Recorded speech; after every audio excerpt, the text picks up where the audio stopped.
liif laam-laam laam-laam asaxeer asaxeer muy baatu bismillahi nee muy baatu bismillahi moo ëmb lépp moo ëmb lépp tey ak ëllëg tey ak ëllëg kon Xaaji Mor kon alxaaji Mor Gueye boo amee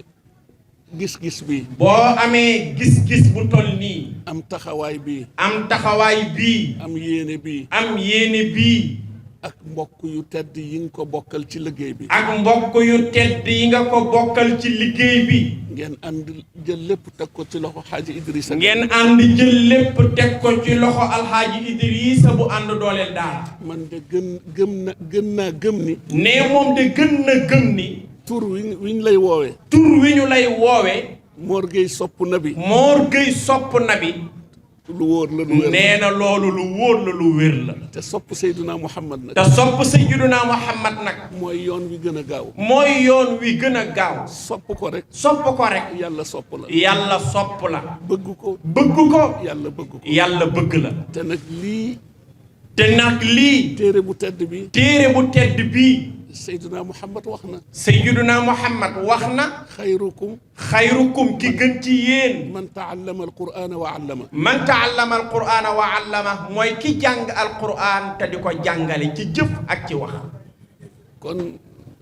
am na beneen buy boo marqué waat nee Serigne Mor am na beneen buy boo marqué waat ci ëttu diine l'islam ci ëttu këru diine l'islam yépp nag te ñun ñëpp la war nee te li nga def nag ñoom ñépp la war fa tabarakallah fa tabarakallah ñu nuyu kilifa yi ci kaw ñu nuyu kilifa yi ci kaw présidium bi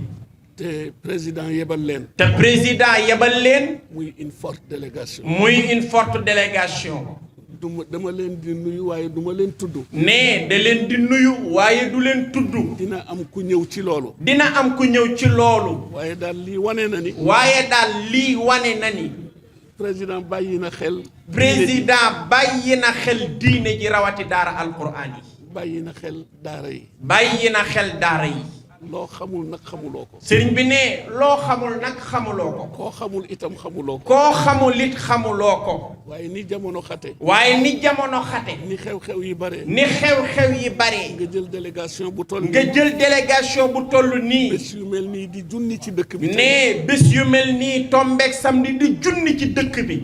xew-xew bu nekk nga yónnee fa délégation bu xew-xew bu ne nga yónnee fa délégation bu ni mel kon président jërëjëfati ne kon président de la république jërëjëfati yal na ko yàlla fay yal na ko yàlla fay te jaarale fay gi ci jawriñam yi ne jaarale fay gi ci jëwrinam yii ko wuutu ci jotaay bi Hadji Idriss jërëjëf alxaaji Idriss jërëjëf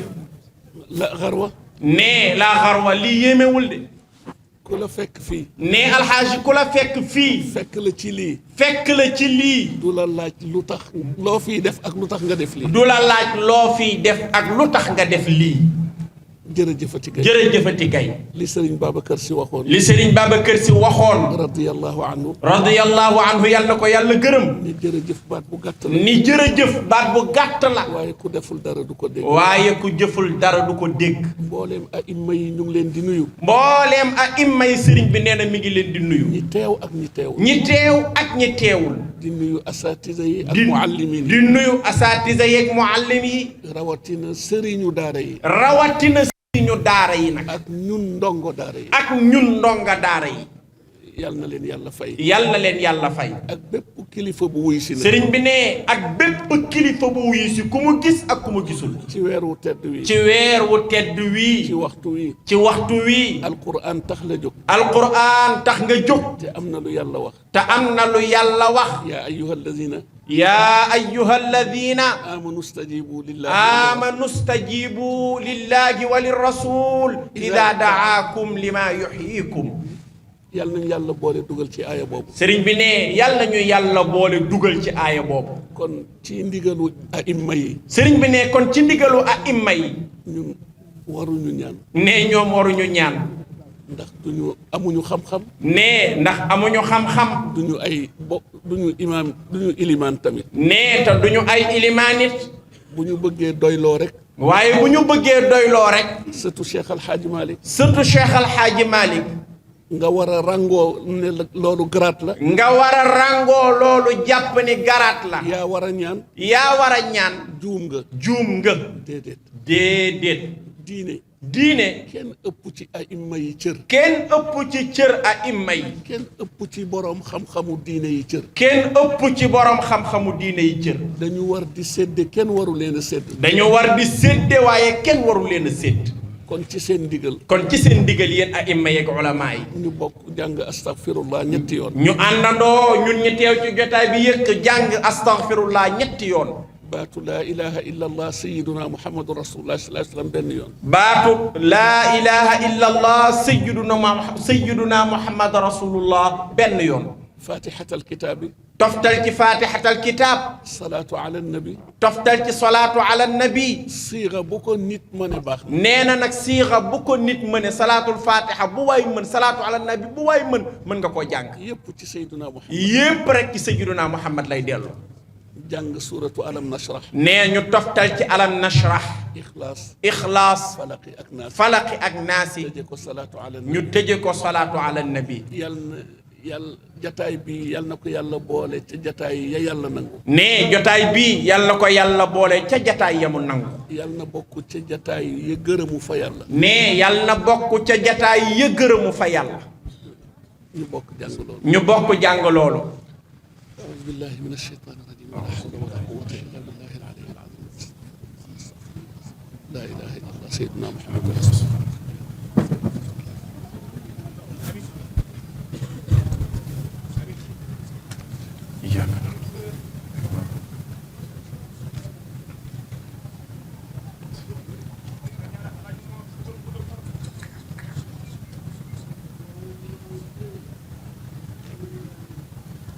اللهم تقبل منا هذا الدعاء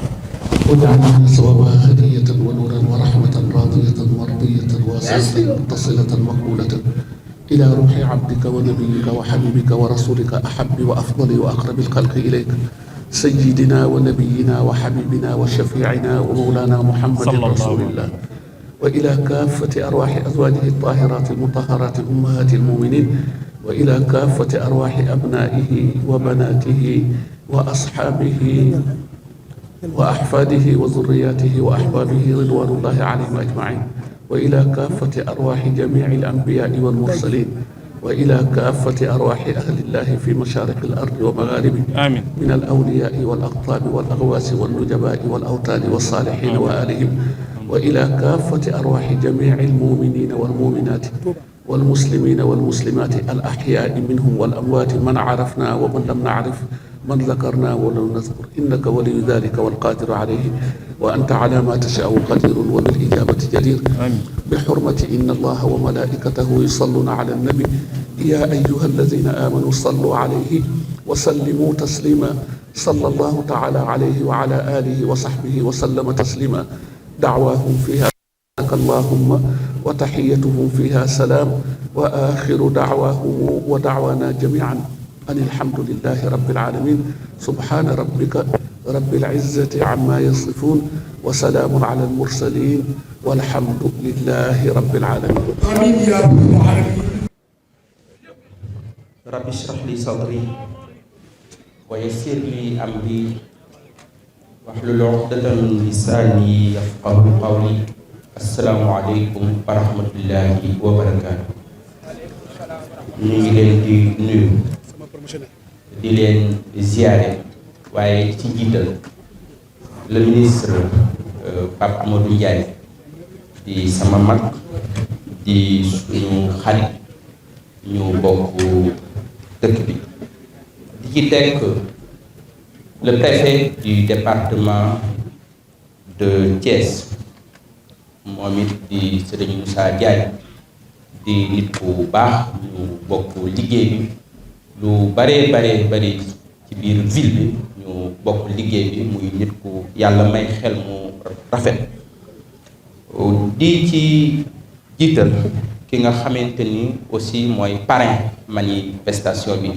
ci ay kàddu yu bari ñu rotal ko ci moom muy Serigne Mor Gueye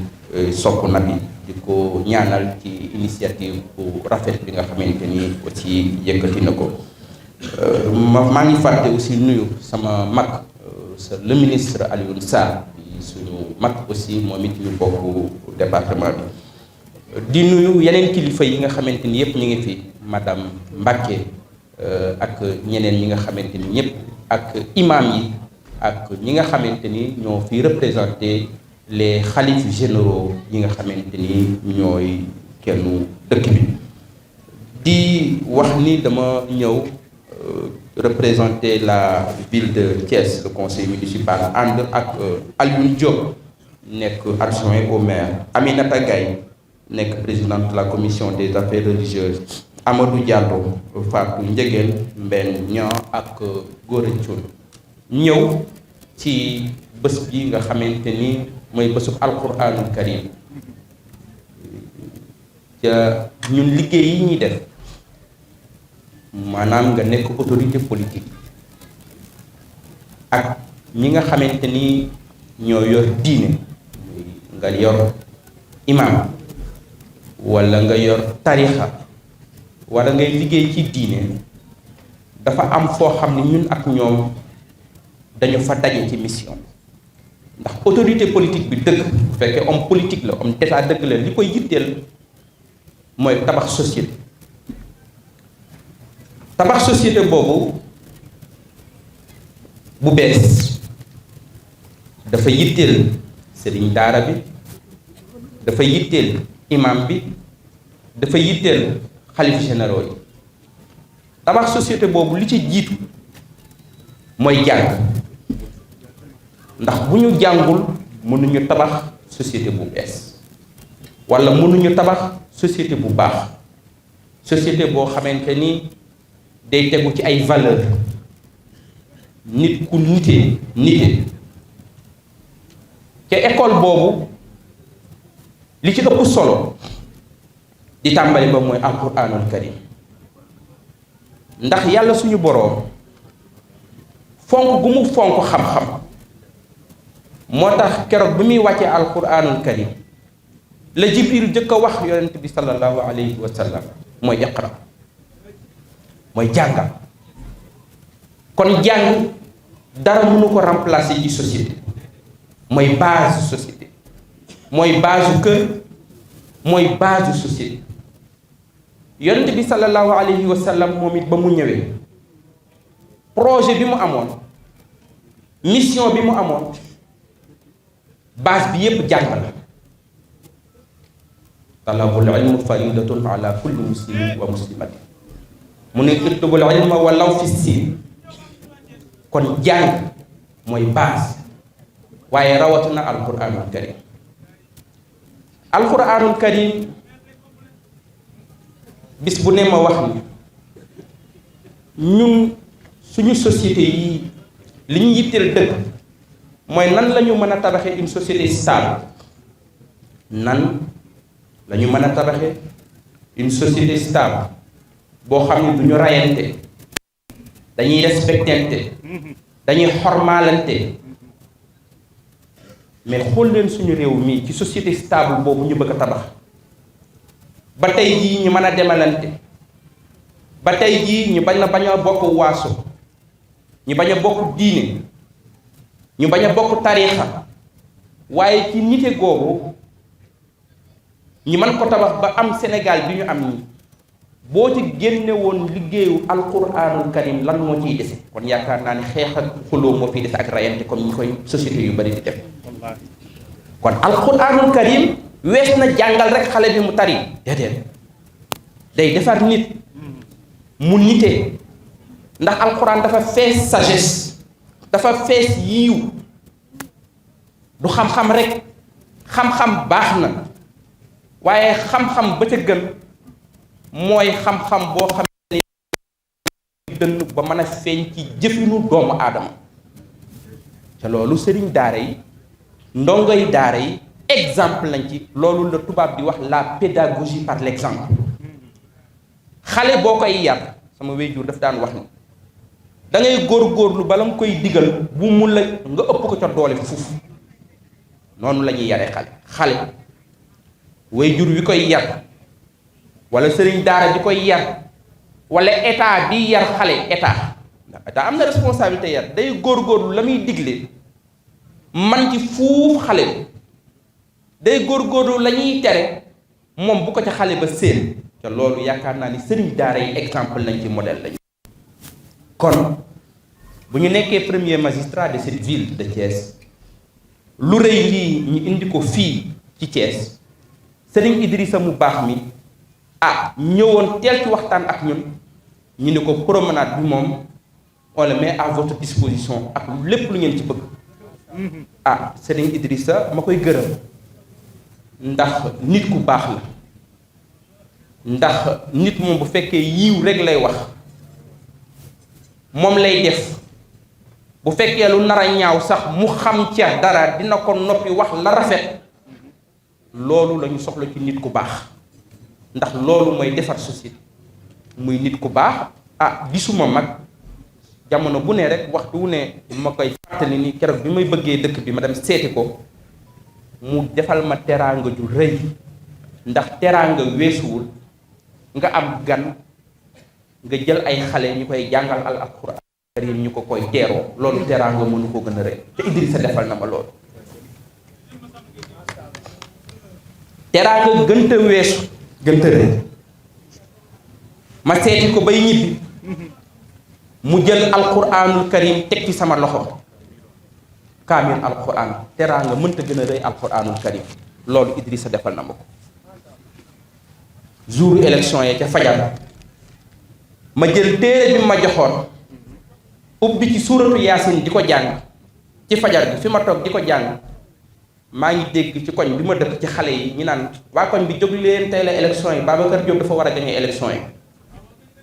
fi ma toog di jàng suuratu yaasin bi nga xamante ni Idrissa mi ma ko jox kon bu alxuraan wootee war na maa ñëw ndax doomu daara la maa ngi jàngee ci daara Oustaz Dame Ndiaye fii ci Sampaat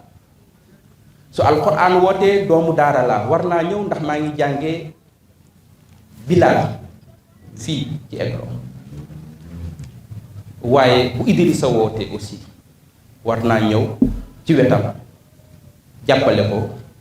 taaral bés bi. Asalaamaaleykum wa rahmatullahi wa barakatuh. Merci, monsieur le maire. Le premier magistrat de la commune de Thiès,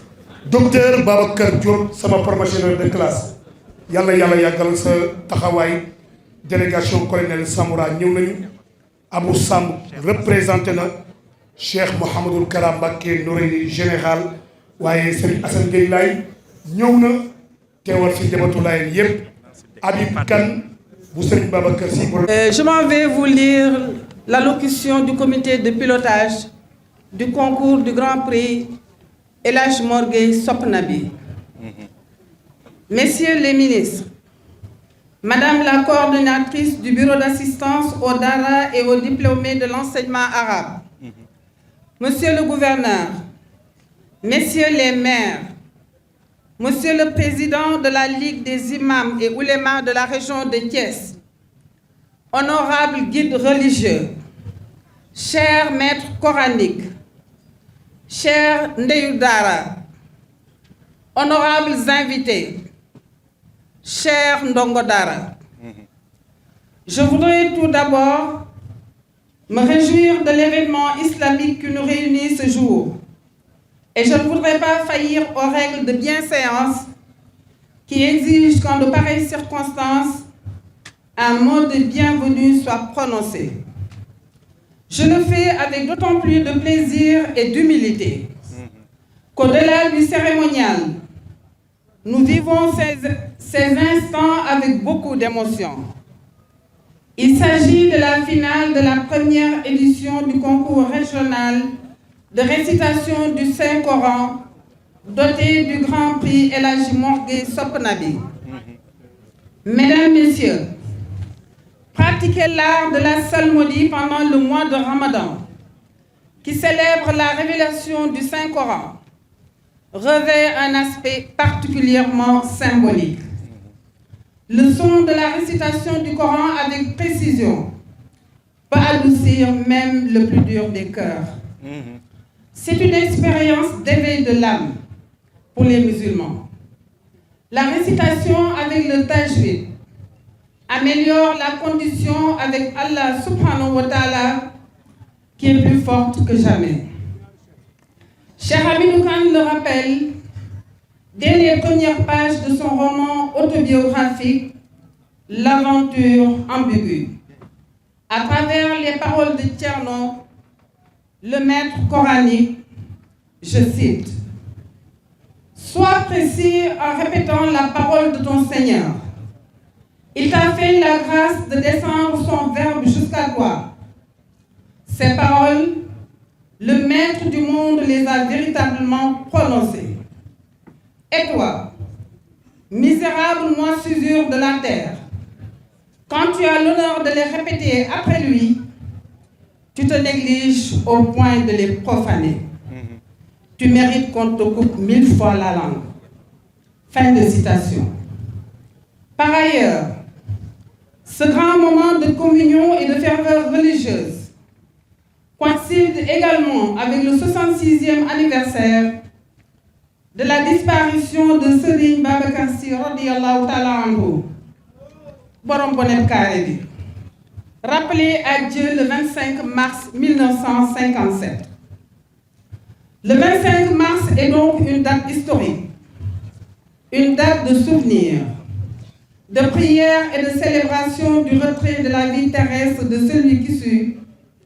en virtuose de la sainteté et de la béatitude, porter au loin la voix de Seydi Hadji Malick Sy